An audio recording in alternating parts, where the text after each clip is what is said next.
All right, today we're putting on our cryptographer hats. We're going on a quest to find a secret code, a code that's been hidden in plain sight, right inside one of the most influential books in all of human history. I mean, just think about it. What if that message was hiding right at the beginning of its chapters, just waiting there for centuries to be decoded? Well, you've just hit on the exact premise behind one of the greatest literary mysteries of all time. Okay, let's dive into this. So at the start of 29 chapters or surahs of the Quran, you find these really strange standalone letters. They're called the Muqatta'at, which basically means the disjointed letters. And that's exactly what they are. They aren't words, they're just letters. And they've been puzzling scholars for well over 1,000 years. Take, for instance, the second chapter of the Quran. It just starts with this: Alif, Lam, Mim. The letters are just pronounced one by one. And there's no obvious meaning. It's just there. Or how about this one? A whole cluster of chapters all begin with these two letters: Ha, Mim. And again, on the surface, it's just a combination of letters, no clear meaning in sight. And then you get to combinations like this 5-letter sequence: Kaf, Ha, Ya, Ain, Sad.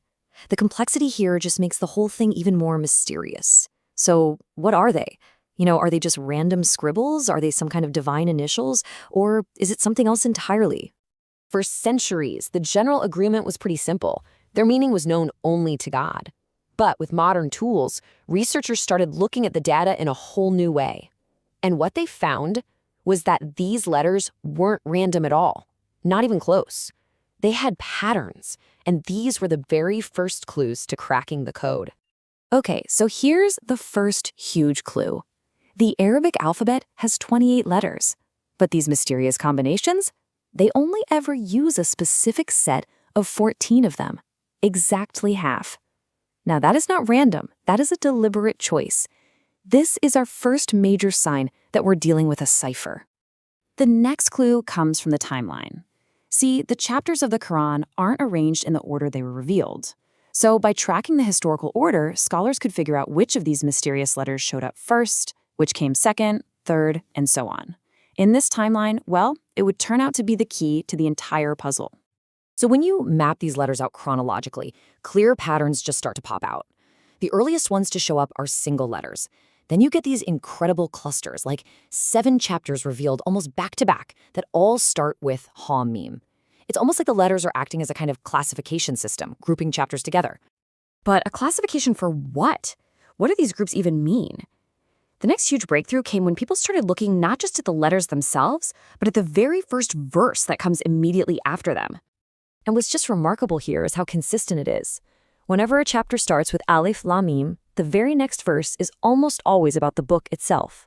When it starts with Ha Mim, the verse is about divine revelation. And when it starts with Alif, Lam, Ra, it kicks off a prophetic narrative. The letters are acting like chapter titles, anchored by the text that follows right after. I mean, that was a huge step forward. But the ultimate prize, the big one, was still out there. Could these letters, when you read them in chronological order, actually spell out a hidden sentence? Well, some researchers believe they do. Okay, so here's how the theory works. You take those 14 special letters, but only in the order they were first revealed. So the very first letter to appear in the timeline was Nun, which can be the root of the word nas, meaning a text. The next new letters to pop up were Ha, Kaf, Ya, and Mim, and together they can form Hakim, meaning wise. Then Kaf appeared, giving us Kati, or decisive. Then came Lam and Ha, forming Lahu, meaning it has. And finally, Sin and Ra, which form Sir, a secret. And when you put it all together, the code seems to reveal a sentence that's describing itself. A wise text that is decisive. It contains a secret. It is just a stunning, self-referential message that feels like the Quran's own hidden signature, encoded right into its very fabric. Now, this whole secret sentence theory, it's a powerful modern idea, but it's really part of a much longer tradition.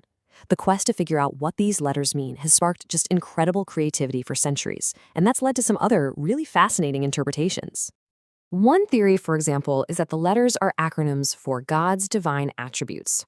Another one sees them as thematic pointers. For instance, the chapter that starts with the letter Nun tells the story of the prophet Jonah, who was famously swallowed by a great fish. And the connection?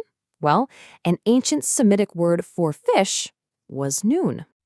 And this just shows you how deep the rabbit hole really goes. Instead of building a sentence from modern Arabic, some researchers have tried decoding these letters using only archaic, pre-Islamic Bedouin words. And the result isn't some neat philosophical statement. It's raw, it's mystical, it's fiery poetry that feels like it's from another world entirely, hinting at a much more esoteric meaning. So, we have these absolutely incredible theories: a hidden sentence, divine acronyms, poetic prophecies. But to be intellectually honest about it, we have to circle back to where this all began. Because for the vast majority of Islamic scholars throughout all of history, the conclusion is actually much simpler. These letters are part of a divine mystery intentionally placed in the text with a meaning that, in its fullness, is known only to God. They're a statement of humility, really, a reminder that some things just lie beyond what we can fully comprehend. Which leaves us with one final, fascinating question to chew on. Maybe the point of these letters was never about a single solvable code. Perhaps the real secret they contain is the centuries of human curiosity, the intellectual struggle, and the spiritual awe they've inspired. Maybe the journey to find the meaning is the meaning.